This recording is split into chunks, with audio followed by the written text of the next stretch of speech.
The villagers of Hollowmere used to say the forest whispered only one name after dusk: Seren.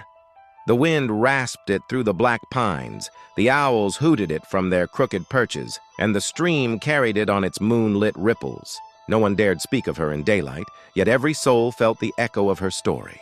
They said if you listened closely at your window late at night, you could hear it too.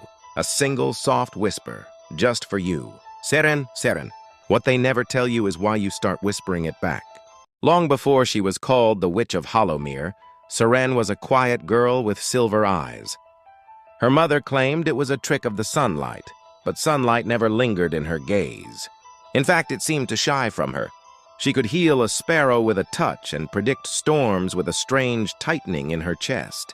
The other children avoided her, whispering that she talked to the old trees. But she didn't just talk to them. The trees talked back. Her father, a blacksmith, feared her gifts, but loved her too deeply to admit it. Her mother simply warned, "Magic is not a river to swim in, child. It's a flood that takes what it wants." Serene listened, but magic listened harder. It started with small things. A misplaced hammer appearing on a high shelf. A fire in the forge that wouldn't die down, even without fuel. Then the whispers began, echoes of her mother's voice on the wind, even when she was miles away. One night, Seren woke to the sound of rushing water. Her room was dry, but the floorboards creaked as if submerged. Peering out the window, she saw not the familiar yard, but an endless, dark river. And floating on its surface, her mother's favorite shawl. Magic had come to collect. The tree's roots pulsed with a faint, liquid moonlight. It called to Seren, and she could feel its deep, ancient suffering as if it were her own. She whispered, "If I take your sickness, will you give me the power to heal them?" The tree agreed with a low rumble that vibrated through the soil. She touched its bark, a strange mix of winter's cold and a living heartbeat. The forest swallowed her whole. When she emerged at dawn, she was changed. They called her the Witch of Hollowmere, but before that, she was just Seren, a girl with silver eyes.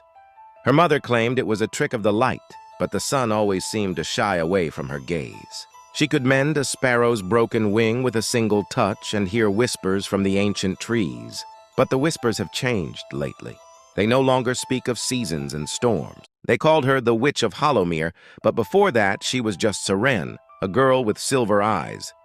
Her mother claimed it was a trick of the light, but the sun always seemed to shy away from her gaze. She could mend a sparrow's broken wing with a single touch and hear whispers from the ancient trees. But the whispers have changed lately. They no longer speak of seasons and storms. Now they only murmur one thing over and over: she's not the only one.